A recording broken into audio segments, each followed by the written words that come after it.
Graça e paz a todos, eu sou o presbítero Luiz Biazon e mais uma vez estou aqui para juntos meditarmos na palavra do Senhor.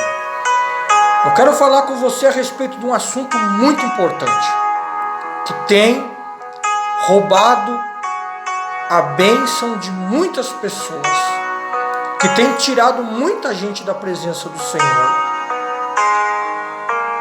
Não aceite que ninguém te acuse, que levantem contra a tua vida falso testemunho, palavras levianas. Não aceite que as pessoas digam aquilo que não é verdade sobre a tua vida, que as pessoas venham denegrir a tua imagem diante do Senhor. Não aceite que o inimigo da nossa alma se levante contra a nossa vida e venha usar pessoas para tentar nos parar na caminhada. Nós precisamos entender que o Senhor Jesus é aquele que está advogando em nossa causa. Ele é o nosso advogado.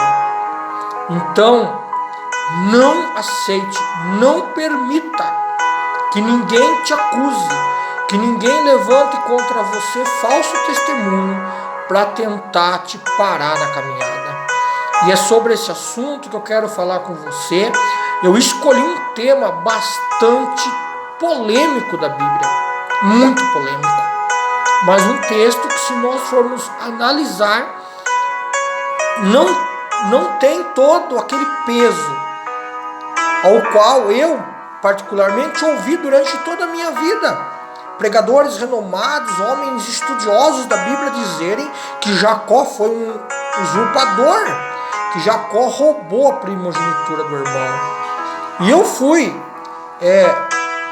me aprofundar nesse assunto, fui estudar esse texto para poder entender melhor essa história, porque eu particularmente não conseguia ver como que Deus iria abençoar um homem como Jacó, no capítulo de número 32 do livro do Gênesis, no Val do Jaboque, se ele havia feito tudo aquilo que as pessoas dizem dele.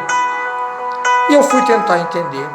E eu consegui entender que são acusações infundadas contra a vida de Jacó, que não tem peso, que não tem... Você não consegue encontrar ali coisas que realmente possam acusar Jacó de ser um usurpador, um enganador. Vamos analisar comigo. No capítulo 25 do livro do Gênesis, a partir do versículo 21, a palavra do Senhor diz assim: E Isaac, ele orou instantemente ao Senhor, porque a sua mulher era estéril, Rebeca era estéril. E o Senhor ouviu as orações de Isaac, e Rebeca, sua mulher, então concebeu. E os filhos lutavam dentro dela. Então disse: se assim é, por que sou eu assim? E foi a perguntar ao Senhor. E o Senhor disse a Rebeca: 2 nações há no seu ventre, 2 povos se dividirão daí, das suas entranhas. Um povo será mais forte e o outro povo mais fraco. O maior servirá ao menor. Você prestou atenção aqui no final do versículo 23? Quando a palavra do Senhor diz assim: um povo será mais forte do que o outro povo, e o maior servirá ao menor.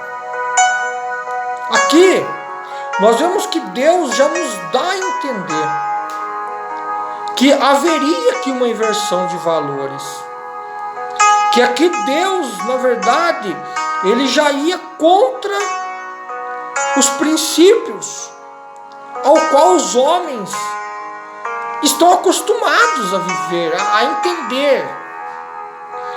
Porque nós entendemos que sempre o mais fraco serve ao mais forte.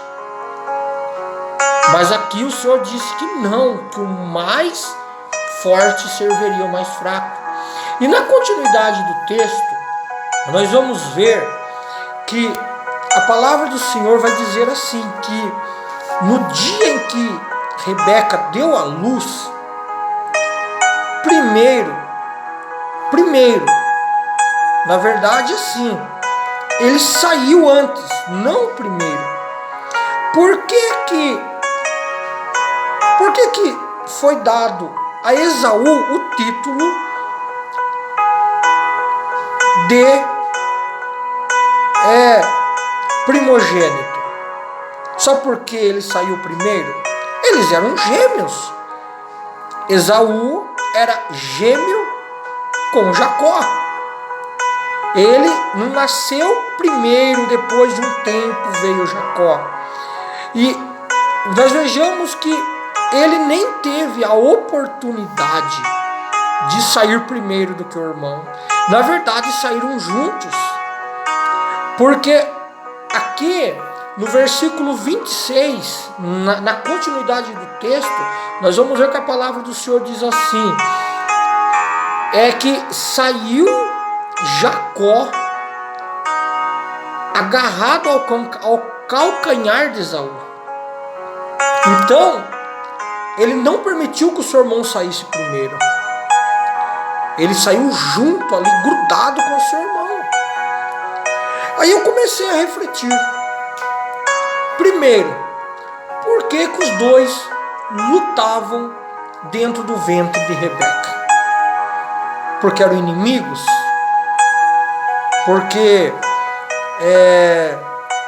Jacó, lá dentro do ventre da mãe, já era um usurpador, já queria de toda forma ser um opositor diante do irmão? Não. Tudo há um propósito de Deus. Tudo há um propósito de Deus. Nós vamos ver que, na verdade, ali haviam duas crianças, Esaú e Jacó.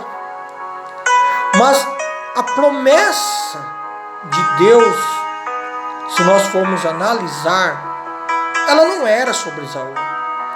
A promessa de Deus era sobre Jacó. E nós sabemos que quando Deus ele tem algo para fazer na vida de alguém, ele começa a tratar com essa pessoa desde o ventre da sua mãe.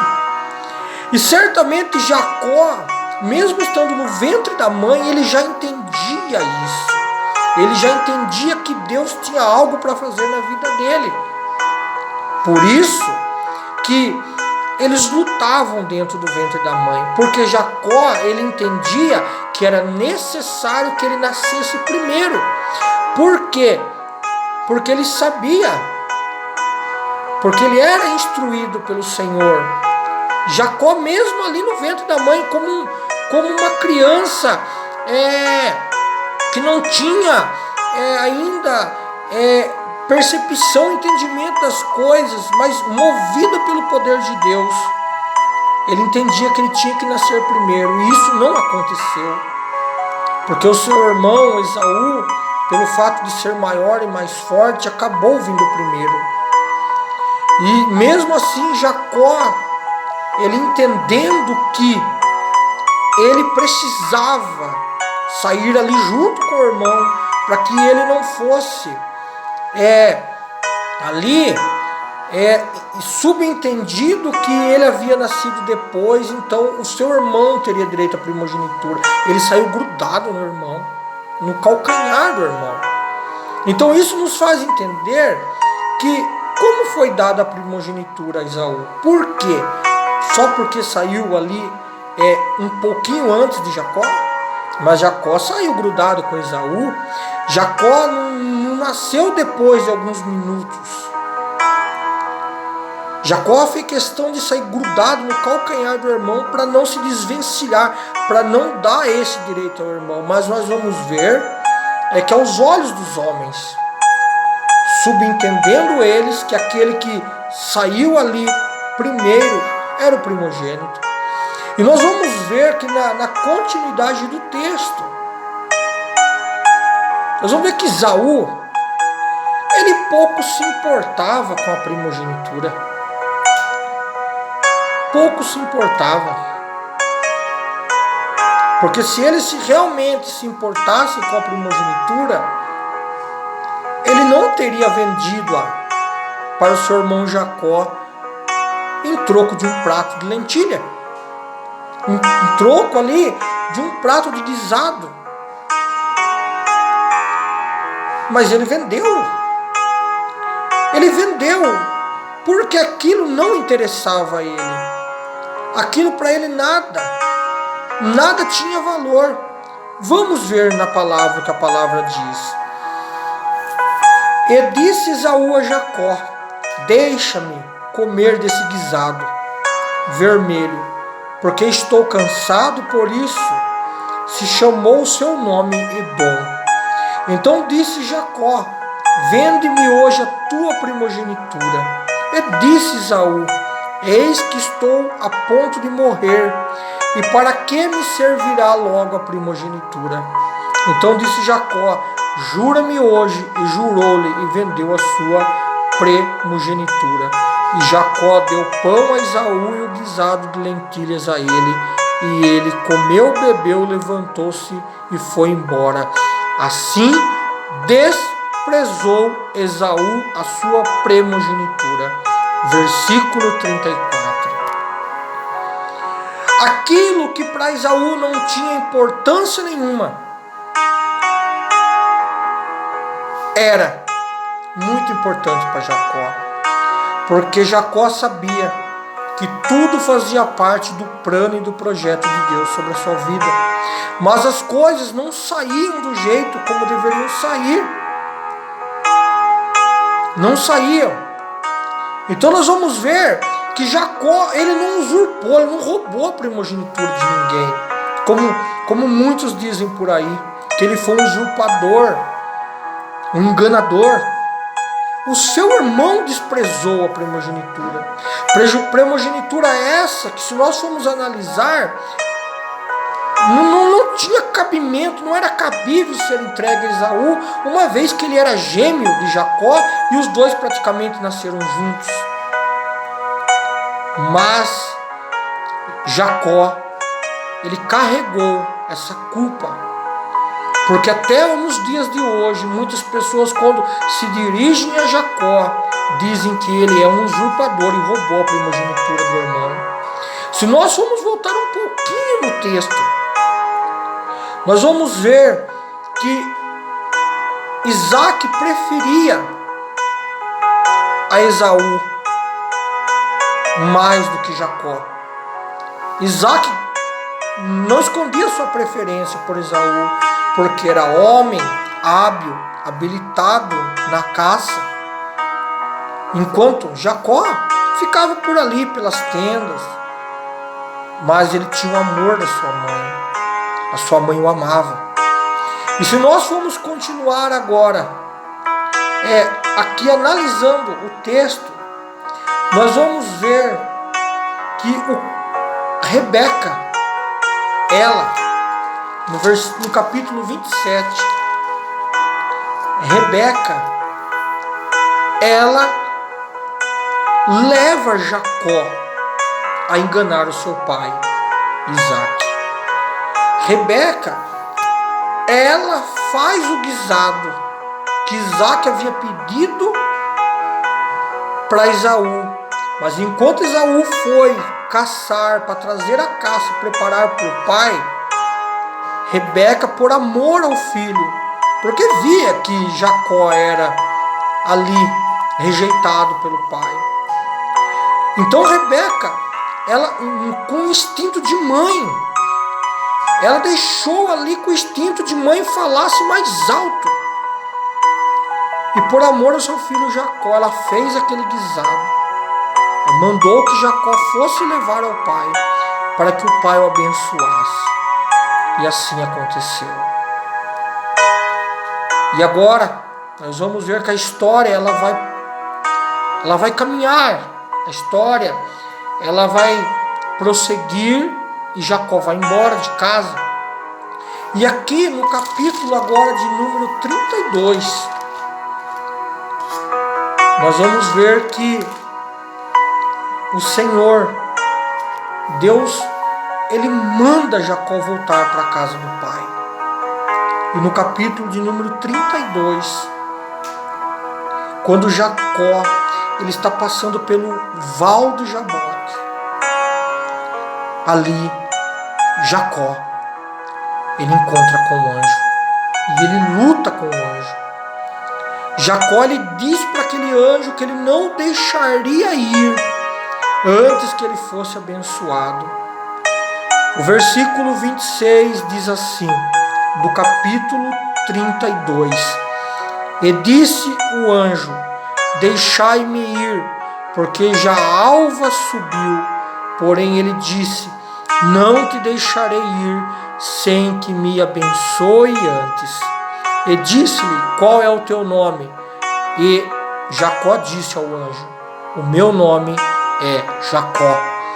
Então disse o anjo: A partir de hoje não te chamarás mais Jacó, mas se chamarás Israel, pois como príncipe lutastes com Deus e com os homens, e assim prevalecestes.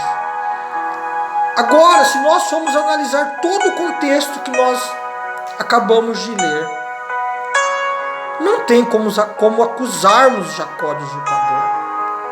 Primeiro, eu acredito que Deus jamais abençoaria alguém que fosse de tal forma usurpador ou um enganador, como muitos dizem.